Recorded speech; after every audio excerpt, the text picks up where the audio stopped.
this session about social doctrines will support us with all the teachings of the church, especially in the social field. We have the book on social doctrines from the Alpha Theology Institute, and the contents of the book is as given in the PPT. One is Catholic Social Teachings, Introductory Remarks, Principles of Christian Social Teaching, Social Doctrines of the Church, Historical Notes, and we have encyclicals from Leo XIII, Rare Novarum, and Pius XI, Quadragesimo Anno, and Mater et Magistra from John 23rd. And again, the contents are continued from Pope John Paul II. We have Centesimus Annus. Then the next chapter is about dignity of work, human rights and Catholic social teaching is another chapter. And protection, private property rights is the next chapter. And as we have the 11th chapter, we have Catholic social teaching on capitalism and communism. And finally, the 12th chapter for a civilization of love. As an introduction, based on the belief that God has a plan for creation. We know that God has a definite plan for creation and plan for each of us. That is none other than to build up his kingdom of peace, love, and justice in the world. Our part in this building of the kingdom of the church is not only spiritual, but also it contains to all the social issues that we are intervening in the day-to-day life. It involves every aspect of our lives, from the things we pray about to how we live as a responsible global citizen. Then our vocation, our life and existence in this world is an occasion for the common good of the people. Various aspects are dealt with in these doctrines, from personal life, family life, to international issues, global issues in these social doctrines. The church has always had social teachings, and the most fundamental source is the Bible. We have teachings of Jesus in the Bible, and that is a fundamental source of social doctrines of the church. Tradition of the church fathers in the areas of ownership of property, the just war, and charging of the interest, etc. We will see in this doctrine of the Catholic Church.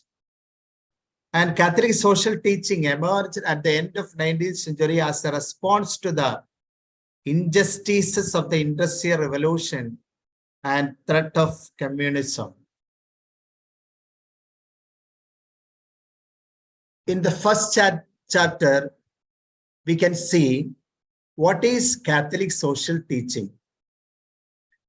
We have, since the pontificate of Pius VII in 1800, and throughout the history of popes, we have the popes have written collectively about 275 encyclicals with a primarily social focus.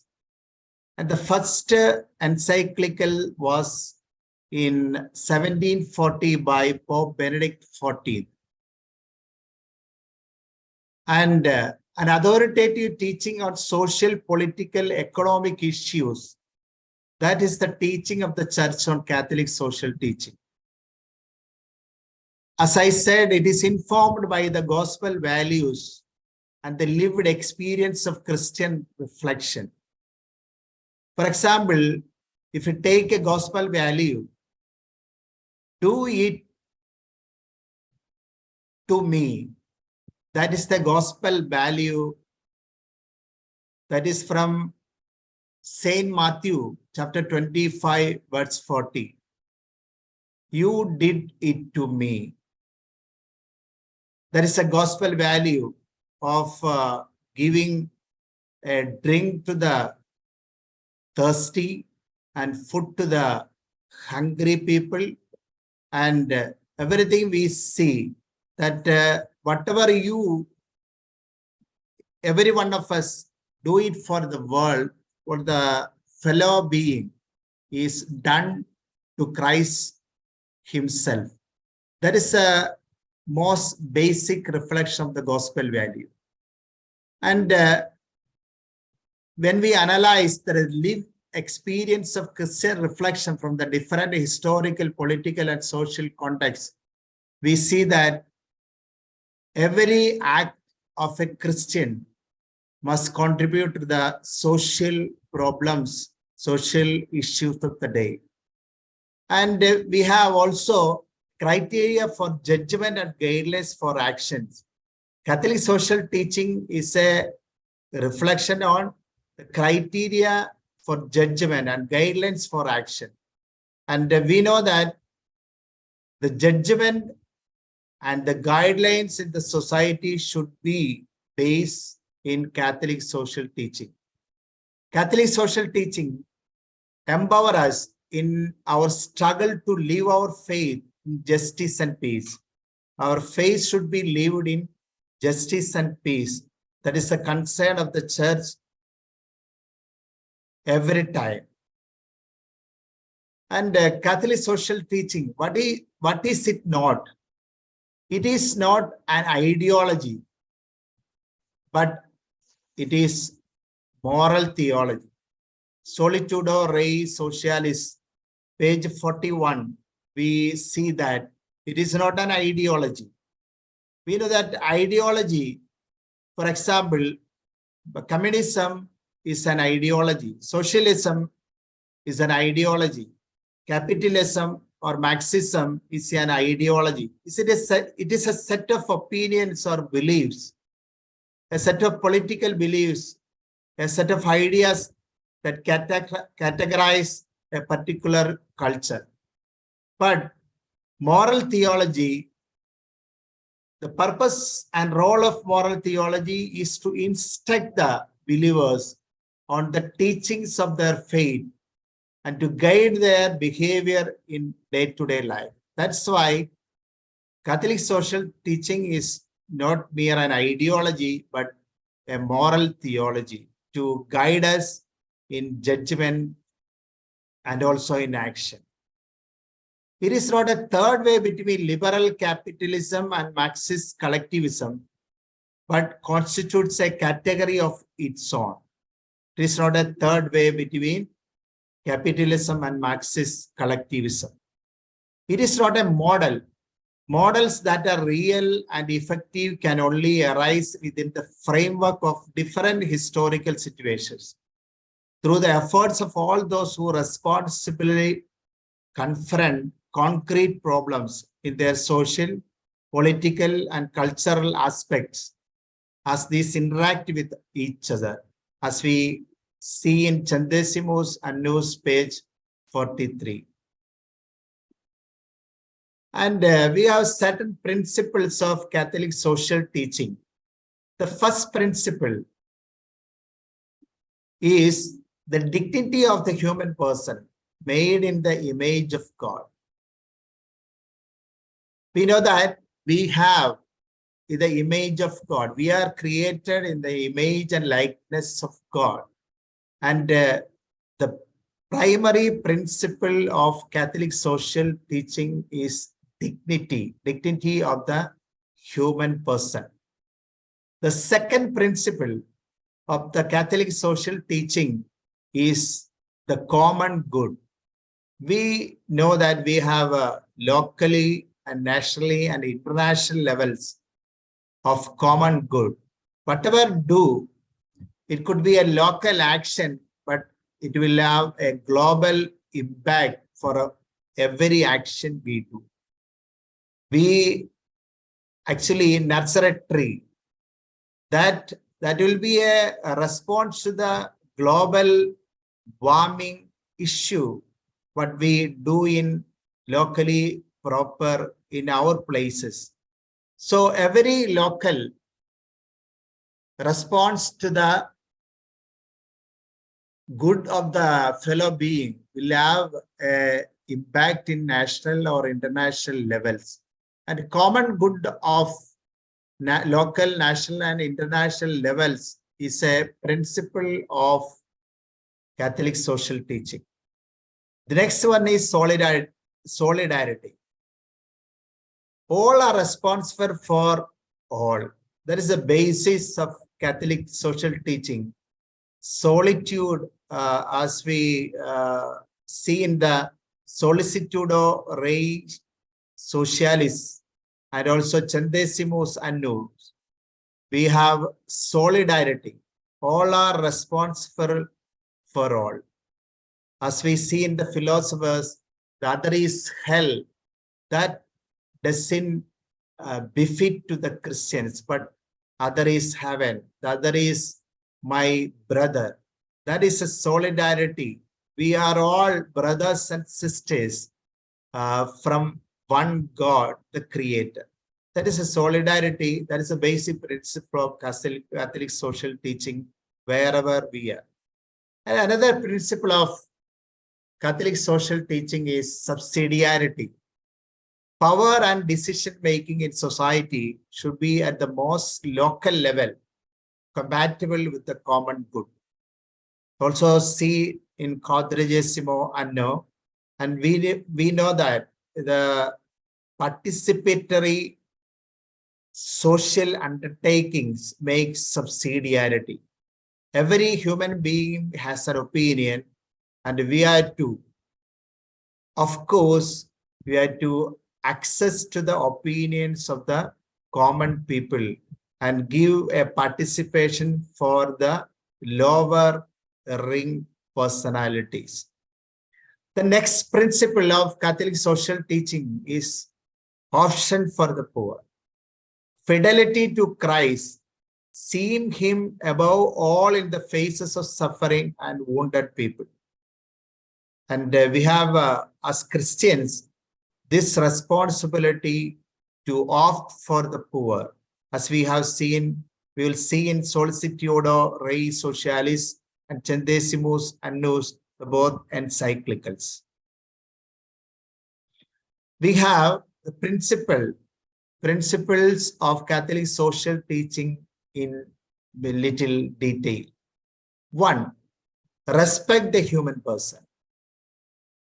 As we have seen, the foundation of Catholic social teaching is respect for human person.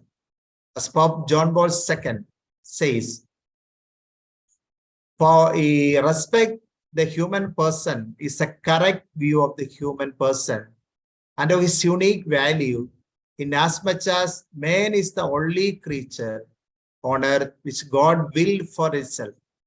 God has imprinted his own image and likeness on man, conferring upon him an incomparable dignity. So, for every human being is unique, and he or she has an incomparable dignity.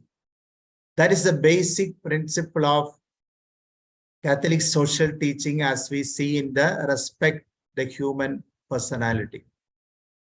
Correct view of the human person. That is, every human person is being in the image of God.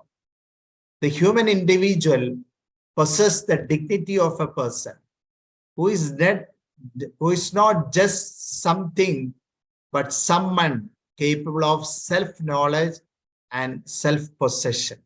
That is a basic principle of the Catholic social teaching. And the concept of human rights also include with dignity of the human person. Every human person is dignified because he has basic human rights, which is to be respected in every life position of every individual, especially every Christian. Sanctity of human life.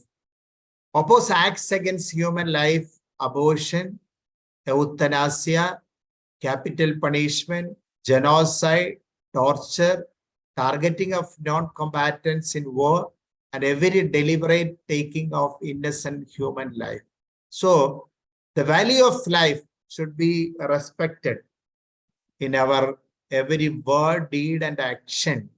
That comes under the principles of Catholic social teaching. The next one, when we analyze the principles of Catholic social teaching in detail, the next one is promote the family. As we know, family is the basic unit of the society and of the church. It is Second Vatican Council called family as the family church. We see in Malayalam as Garhiga Sabha. Every family is a church, the basic unit of the church. And in the principles of Catholic social teaching, we base that fostering stable marriage and family life is a basic to social life. And we have also the idea of family wage from the doctrines of the church, that the breadwinner of the family should be given the family wage to look after the entire family. The wage is not only for a person, but for the family, for the entire family, to maintain the dignity of the entire family, to maintain and cater to the needs of the entire family. And while promoting the family, condemn the conditions that destabilize the family structures. When we think in relation to the social doctrines or the principle of work, long working hours, non-fidelity, excessive taxation, etc., will surely destabilize the family structures. Then coming to the third principle in detail of Catholic social teaching, protect the property rights. We will see in detail all these in the coming chapters. A right to private property against the claim that the state should own all things is upheld by Catholic social teaching of the church. Right to private property, as we see in Rerum Novarum and Centesimus Annus. And we have also a few reasons by Saint Thomas Aquinas for the private property issues. And the fourth, while we see the principle of Catholic social teaching in detail, work for the common good. The sum total of social conditions which allow people, either as groups or as individuals, to reach their fulfillment more fully and more easily. We have to have a common good for the actualization of this fulfillment and more fully, more easily of the people, of the groups, of the individuals, and the community. The next one comes under the work for the common good is participation and solidarity. Participation, we know that every person has a unique contribution to the social world. That could be a child, it could be a poor, that could be rich. Every person have a particular participation, because the unique contributions from each individual that substantiate the common good of the society. And we have already seen the solidarity between individuals, groups, or communities. Then we should work in solidarity to actualize the common good of the society. Then the seventh principle of subsidiarity.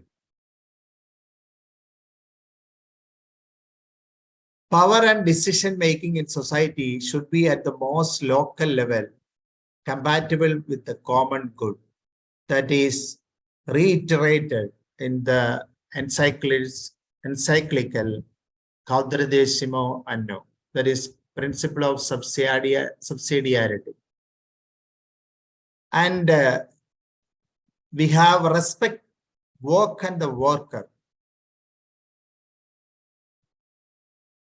This is the command of the God to respect work and the worker. Pope John Paul II says, the state is bound to protect natural rights, not to destroy them. And if it forbids its citizens to form associations, it contradicts the very principle of its own existence. In Centesimus Annus, Article 7, we see this idea of Pope John Paul II about the promotion of association and protection of natural rights.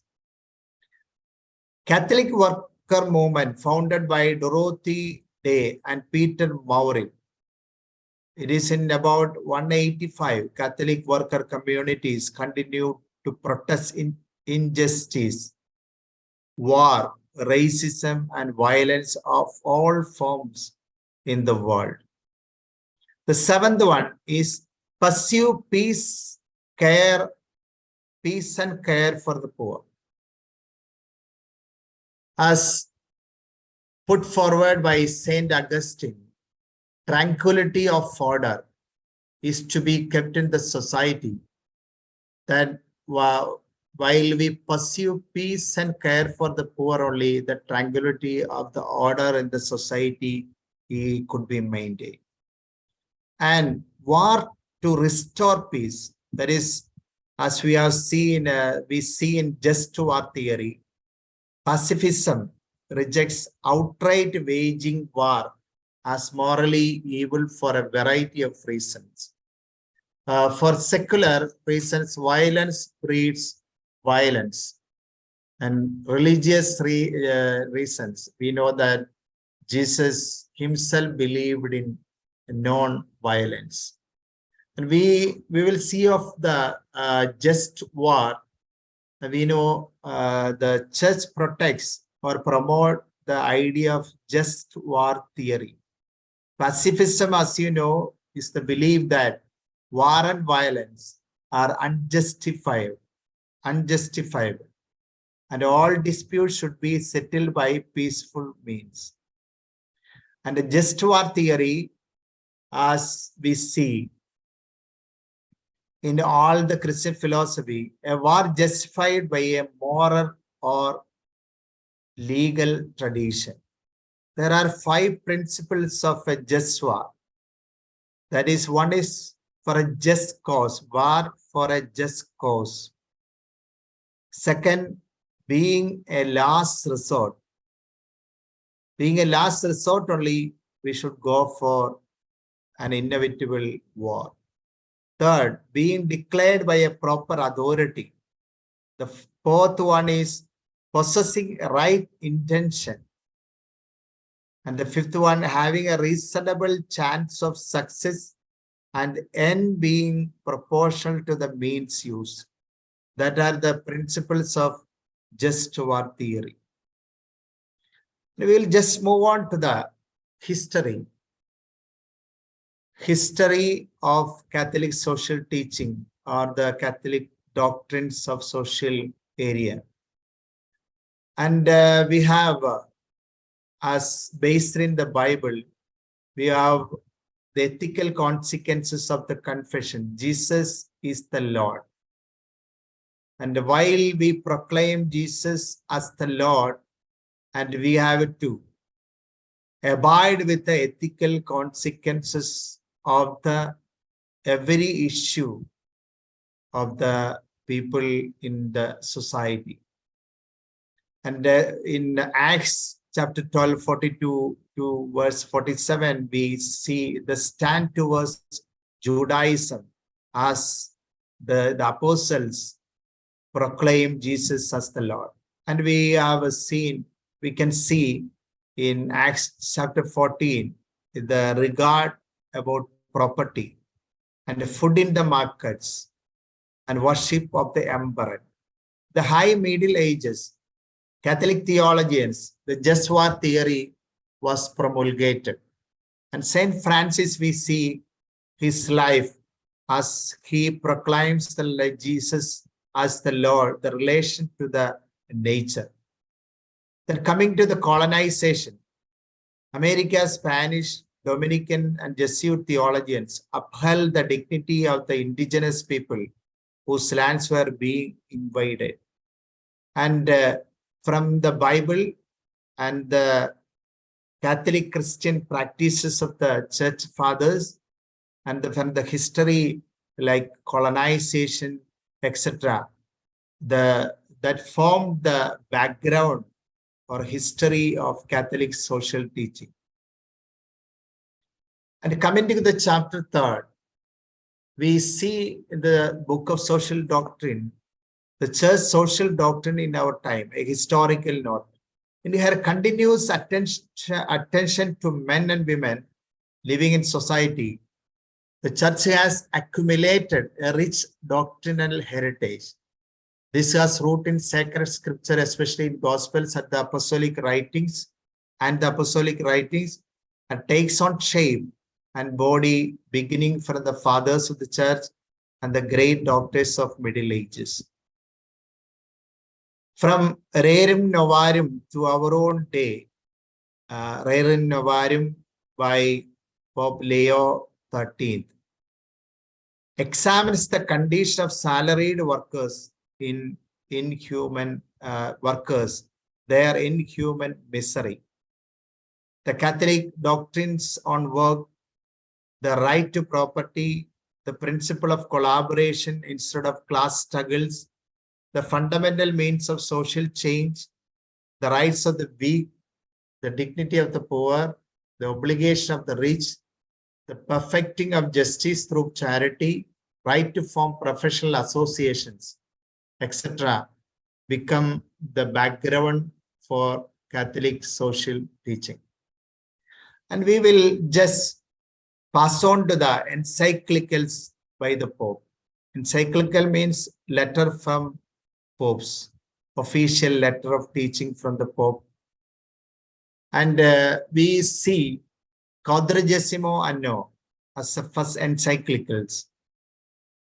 Beginning of 1930s, following the grave economic crisis of 1929, Pius, in the time of Pius XI, and the family wage, principle of subsidiarity, etc., that paved the way to Quadragesimo Anno. And we will see this in detail in the later chapters. In the light under the impulse of the gospel, the pastoral consent to present to the entire Christian community and to all men of goodwill the fundamental principles, universal criteria, and guidelines suitable for suggesting basic choices and coherent practice for every concrete situations, as we see in Article 194 of Rerum Novarum. And 195 says, formulation and teaching of social doctrines. The church has been and continues to be prompted not by theoretical motivation, but by pastoral concerns. She is spurred on by the repercussions that social upheavals have on people, on multitudes of men and women, on human dignity itself. It contests where man painstakingly searches for a better world without working with equal zeal for the betterment of his own spirit. We know that the industrialization paved the way to see the individuals as something, as a machine to work for the state, to produce the welfare. But the church always see human beings as not something but someone. Human dignity and human rights are important for the church. That is promulgated especially in Rerum Novarum of Leo XIII. And coming in details about encyclicals, in chapter 4 about Rerum Novarum, it means of new things. That is usually the name given to the encyclicals is by the first 2 or 3 words of the encyclical papal letter. For rights and duties of capital and labor by Pope Leo XIII. It was issued in May 15th, 1891, addressing the new issues faced by European society, as we have seen after the Industrial Revolution. And the conviction, the present age has handed over the working poor to inhuman employers and greedy competitors. That is a conviction of the Pope in writing this encyclical, that the present age has handed over the working poor to inhuman employers and greedy competitors. Relationship between labor and capital, as well as government and its citizens, is reiterated in the encyclical Rerum Novarum of Leo XIII. The primary concern in this encyclical is the misery and wretchedness pressing so unjustly on the majority of the working class during or after industrialization. A remarkable point in this encyclical is vivid depiction of the plight of the 19th century urban poor and for its condemnation of restricted capitalism. And private property as a fundamental principle of natural law is stated in this encyclical by Pope Leo XIII. And a preferential option for the poor is another point that is stated in this encyclical. Then we we are coming into the Rerum Novarum, this encyclical, express moral outrage at the disparity between the enormous fortunes of some few individuals and the utter poverty of the massive people. And the next one, right to private property, dignity of human work, that we will see in detail in coming chapters. And the third point that is stated in Rerum Novarum is people are more important than property, and everyone has a right to the basic necessities of life and just wage. We know that the basic necessities of. As a fourth point, we have a role of state to promote public well-being and private prosperity, that is common good, that we have seen in the introduction to the Catholic social teaching. And the state has a role to promote public well-being, private prosperity, and common good. The next point in Rerum Novarum is protection of the rights of the poor. This liberation theology got inspiration from this attitude for the protection of the rights of the poor. And legitimate role of trade unions is also stated in this Rerum Novarum. And the trade union has a role to protect the rights of the workers. Core of all later Catholic social teachings, Rerum Novarum became the basic teaching of the Catholic social teaching. We have contributions of the church to social problems according to Rerum Novarum. The church regulates the life and morals of individuals, as we see in the Rerum Novarum Article 25. Church regulates the life and morals of individuals. The church draws from the gospel teachings that will solve or ameliorate the problem, especially the social problems. The church ameliorates workers' conditions through her institutions. Article 25. For she excels in works of mercy, and religious societies care for all forms of human societies, human misery. We have ecclesial institutions, church institutions for the same. The church unites classes in protecting the interests of the workers, bring together rich and the poor, and the church has unitive mechanisms to protect the interests of the workers. The church points to the cure and administrates remedy through her work in the social field, through her institutions. And the next encyclically is Quadragesimo Anno by Pius XI, that we see in chapter 12 of this book. And in Italy, Mussolini, there was a fear for Soviet Bolshevism, a Great Depression, wealth, immense power, and economic domination was there, as we see in the history. Here, Quadragesimo Anno, that is the meaning of the title of the encyclic is nothing but 40th year. And after Regnum Novarium, the 40th year, the Quadragesimo Anno, the encyclical by Pius XI was published. It is known for subsidiarity, as you have seen earlier. Decision-making and social organization should be kept as close to the grassroots as possible. Then spirituality of justice, centered on the four virtues of justice, courage, prudence, and love of Christ. These are the four virtues.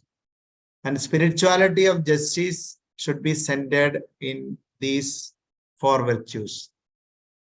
And coming to the next encyclical, that is Mater Magistra, Mother and Teacher, of John 23rd in 1961, that we see in chapter 6. There is international cooperation founded on a model order, says Pope John 23rd. There is an international cooperation between the associations, between the organization, between countries, founded on a moral order. There should be a cooperation founded on a moral order, just order. That is the principle put forward by Pope John 23rd. A prolonged exposition of the Christian vision of the humanity as creatures bearing the image of God, as we have seen already, and dignity of the human person. These are the basic points of Mater et Magistra that you can see in detail. And coming to the next encyclical, that is Pacem in Terris, Peace on Earth, by John 23rd in 1963, on building peace throughout the world on truth, peace, love, and freedom. After Cuban Missile Crisis and all, this has become important. This encyclic is addressed to all men of goodwill. Every individual human right creates corresponding duties towards society. And while we speak about human rights, and the Pope says that there is corresponding duties of human person for the common good of the society. Then the next encyclical is Popularium Progressio, the development of peoples. That is in 1967 by Pope Paul VI. Development is the new name for peace and challenged the ideology of progress, which fails to meet the legitimate aspirations of the poor. And as we see in the encyclicals, development is a new name for peace and challenged the ideology of progress, which fails to meet the legitimate aspirations of the poor or rights of the poor. Church is not an expert in economics, but in humanity, it is expert. And a voice for the voiceless is to come from the church, placing three values at the center of its life. That is, as we have seen, solidarity, social justice, and charity. That the next important encyclical is Laborum Exergens on human work by Pope John Paul II in 1981. Here, Pope John Paul II promulgates the idea of theology of solidarity. The next one is Solicitudo Rei Socialis, the social concern of the church in 1987, a critique of both capitalist and communist economics, and introduced the concepts of structures of sin to describe the social systems and market mechanisms which cause evil. Example, ecological damage, increasing inequality, and social exclusion. And as we continue with the the encyclicals of popes, chapter 7, while we coming to chapter 7, there is another encyclicals by Pope John Paul II, that is Centesimus Annus, the 100th year in 1991. Reflection on the collapse of Marxist ideology in Europe in 1989 is the background of this encyclicals. And there is another letter by the Pope, that is Tertio Millennio Adveninde, preparation for the third millennium, 1994. And another encyclic is Caritas in Veritate, Charity in Truth, in 2009. Read in the light of two of his earlier letters, Deus Caritas Est, God is Love, in 2005, and Spe Salvi, in Hope We Are Saved, in 2007. It is God's love which is the basis of our ethical response, and it is Christian hope in God which motivates our actions for justice. Social encyclicals of 120 years, priority of labor over capital, promotion of human dignity, common good, and subsidiarity. All these points are covered in all the encyclicals of our popes. When we pass on to chapter 8, the dignity of work we see in chapter 8. We are one human family. All the human people of irrespective of caste, creed, language, and the space, we are one human family. We are the keepers of our brothers and sisters. To eradicate racism, to eradicate poverty, we are one family. We have the solidarity of one human race. As Pope Paul VI says, if you want peace, work for justice. And we have to work for justice in the dignity of the labor. Labor is work done by mind and body, either partly or wholly, for the purpose of producing utilities. In this definition, we can define any profession under this definition. Labor is work done by mind and body. It could be of a doctor or of a nurse or of a teacher. Any profession could come under this, contain this definition. And the history of the formation of the notion, dignity of labor, also seen in this chapter of this book. We are one human family, whatever our national, racial, ethnic, economic, ideological difference. We are our brothers and sisters and keepers wherever they may be. We are keepers of the brothers and sisters of the entire human family. And Christian teaching on work, something intrinsically good. The work is intrinsically good. And we are all the co-workers of God's world.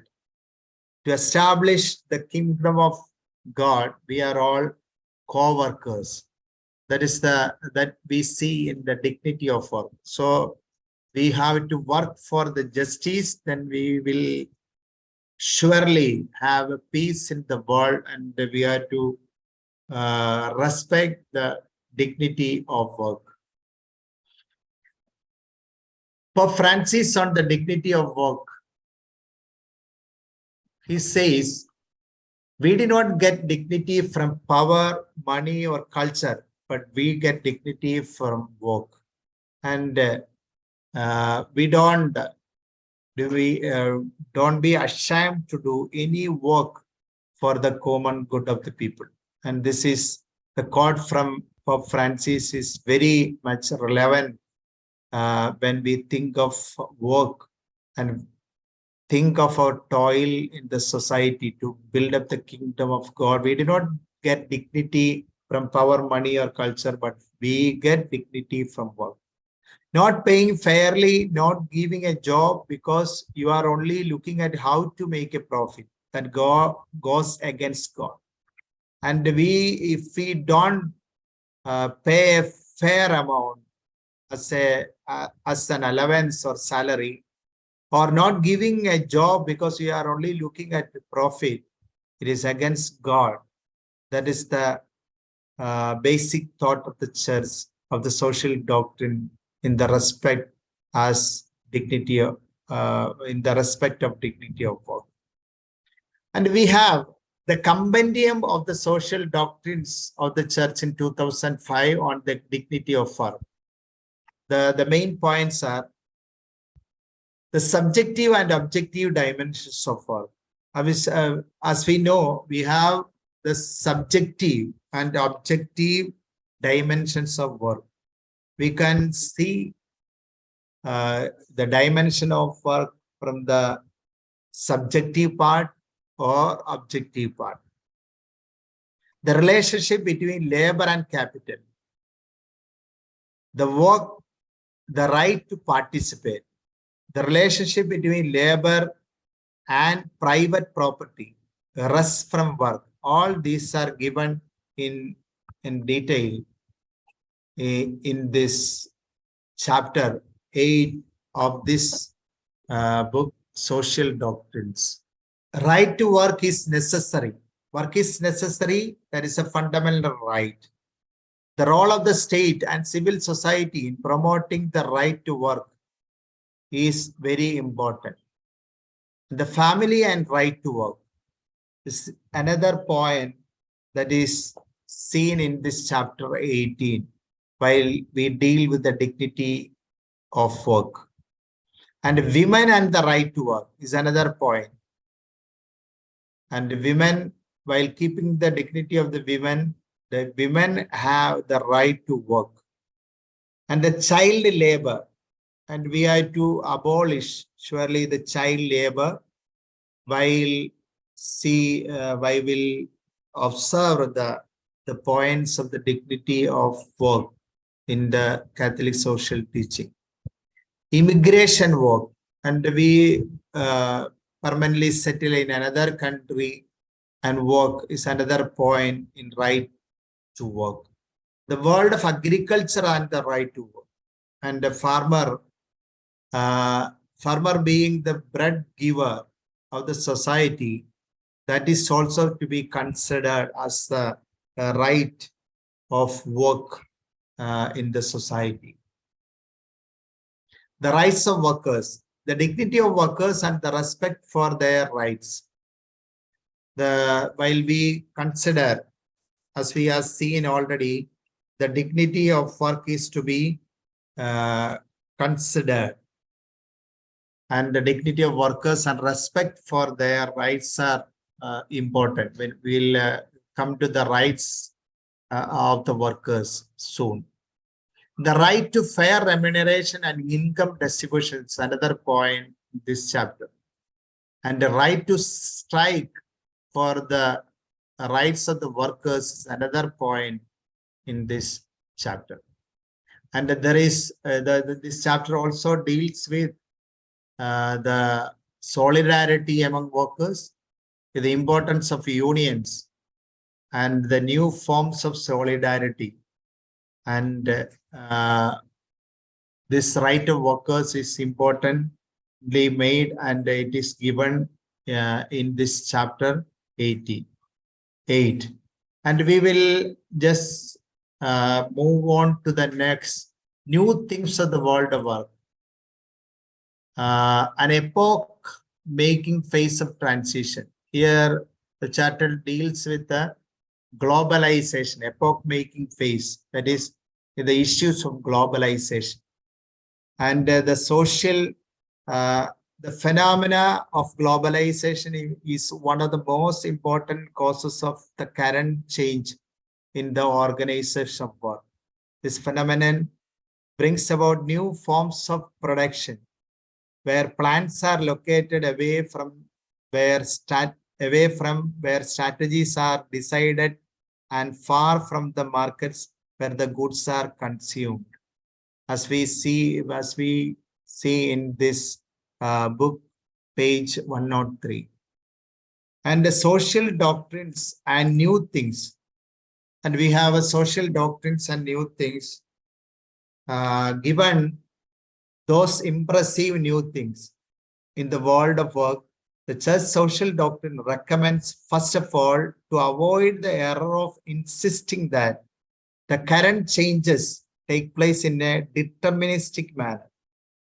The decisive factor and referee of this complex phase of change is once for the human person and the human dignity. That is the new things about social doctrines in this world of the era of globalization. The next chapter is on human rights and Catholic social teaching. The concepts of human rights and human dignity became the foundation for the Universal Declaration of Human Rights in 1948. As we see in the social doctrines, this human rights and human dignity concepts have become the foundation of Universal Declaration of Human Rights, adopted by the United Nations. Is a celebratory factor in the evangelization of human culture. Viewed as a universal, inalienable tenet of all human life, the defense of human dignity has become the focus of many international treaties and covenants, especially with regard to sustainable human development in the global south or third world countries.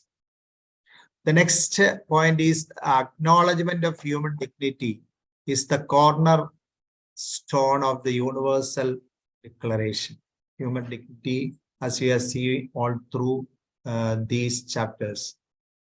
The next chapter is about protection of private property rights.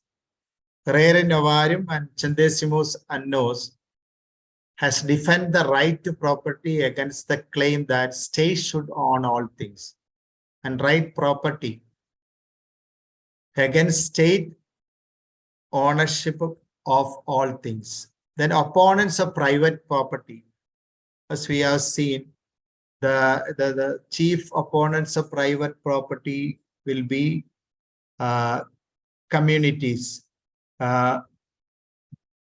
communism.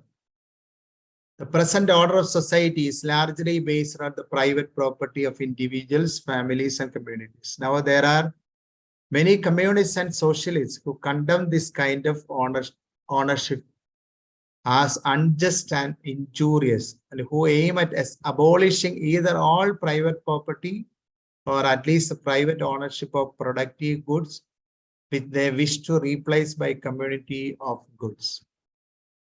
Then we have insufficient justification of private property. Outside the communistic and socialist circles, all concede that private property is justified. justified. But in regard to its foundation, opinions differ widely. Some derive the justice of private property from the personality. We know that personality theory, and others again derive the justice of private property from the laws of the state. Such we have insufficient justification of private property in the society around. And the doctrine of the Catholic Church regarding the private property, we also see in this chapter. The Catholic Church has always regarded private property as justified, even though there may have existed personal abuses. Far from abolishing the commandments of the old law, that is, thou shalt not steal, thou shalt not covet thy neighbor's house, nor anything that is his, Christ is inculcated them anew. And though the Catholic Church, following in the footsteps of her founder, has always recommended voluntary poverty as an evangelical counsel, and she has at the same time asserted the justice and, as a rule, the necessity of private property, and rejected the contrary theories of the circumcillations or wardness or anabaptists, etc., who reject the right to private property. The economic theory based on the natural law, that is natural law, for example, promulgated by Aristotle, we see about natural law. This justification of private property, which is outlined by Aristotle, may be called the economical theory based on the natural law. So the private property, the theory is based on the natural law. Then we have economic theory, philosophical explanation on private property in this chapter, page 121. Then another chapter, coming to the chapter 11, Catholic social teaching on capitalism and communism. That is, capitalism, according to the church, must be corrected, and capitalism has been vitiated by the financial system. As Pope John Paul II wrote in 1987 in his encyclical letter Solicitudo Rei Socialis, the tension between East and West is an opposition between two concepts of development of individuals and peoples, both concepts being imperfect and in need of radical correction. That is the stand of the church in the towards the position of capitalism. And capitalism has been vitiated in the financial system. That also we see in this chapter. The fault that the church finds with the capitalist system is the fact that each and every human being living on the planet does not have access to a minimum of material goods. That is why the financial system, the capitalists, got vitiated, and meeting the basic needs of the poor. There is things in this world, but the inequality in distribution or ownership that matters in this status of the poor.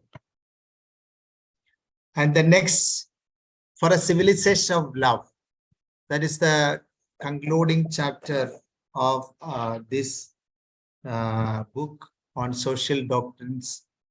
In modern society,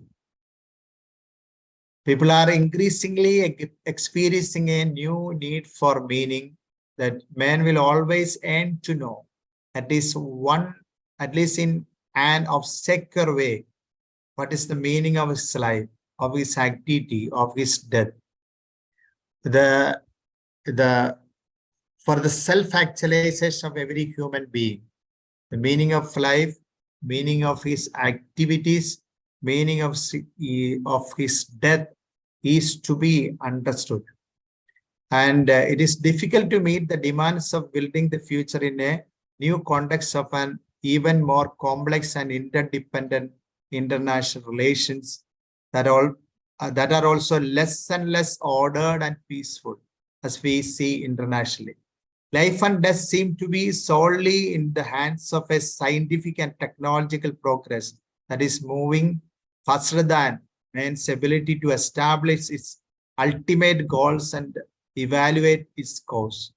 Many establish its ultimate goals and evaluate its course. Many phenomena indicate said that the increasing sense of dissatisfaction with the worldly goods, which is making itself felt among citizens of the wealthier nations, is rapidly destroying the treasured illusion of an earthly paradise. People are also becoming more and more conscious of the rights as human beings, rights that are universal and inviolable. And they are aspiring to more just and more human relations.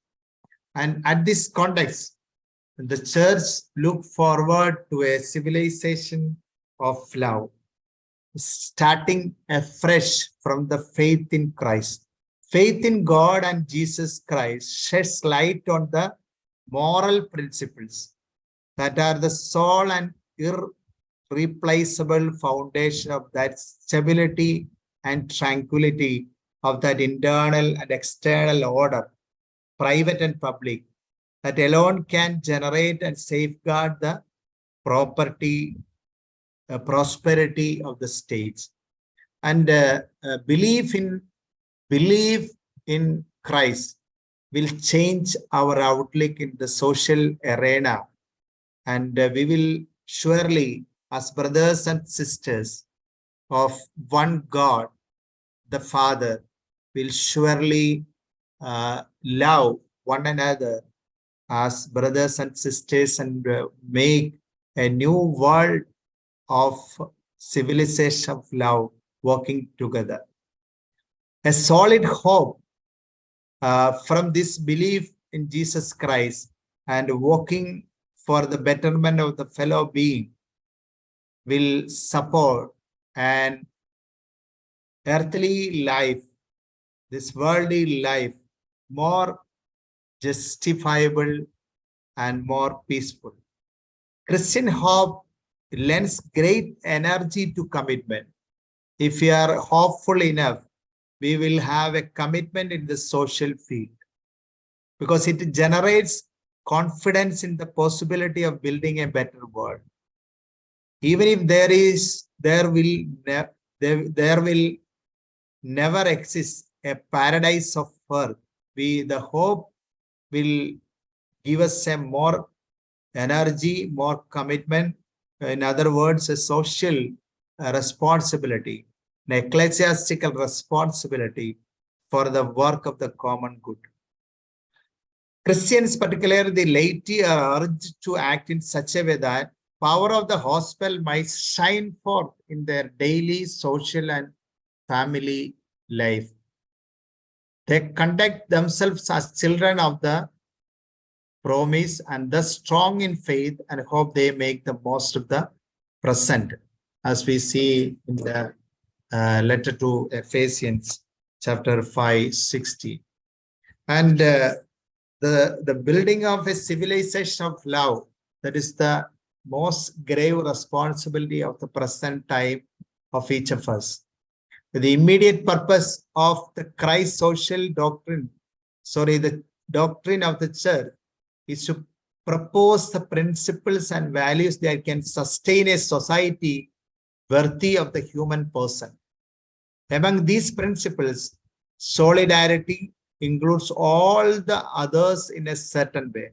It represents one of the fundamental principles of the Christian view of social and political organization. Light is thrown on this principle by the primacy of love, the distinguishing mark of Christ's disciples is love, as we see in the Gospel of St. John, chapter 13, verse 35. The remarkable mark of the Christian disciple is love. And this civilization of love will make a just order in the society. That is the basic and fundamental to the social doctrines of the church. And I think you will have some questions. I will try to answer. We are just covered the entire book in bit hasty order, and you will have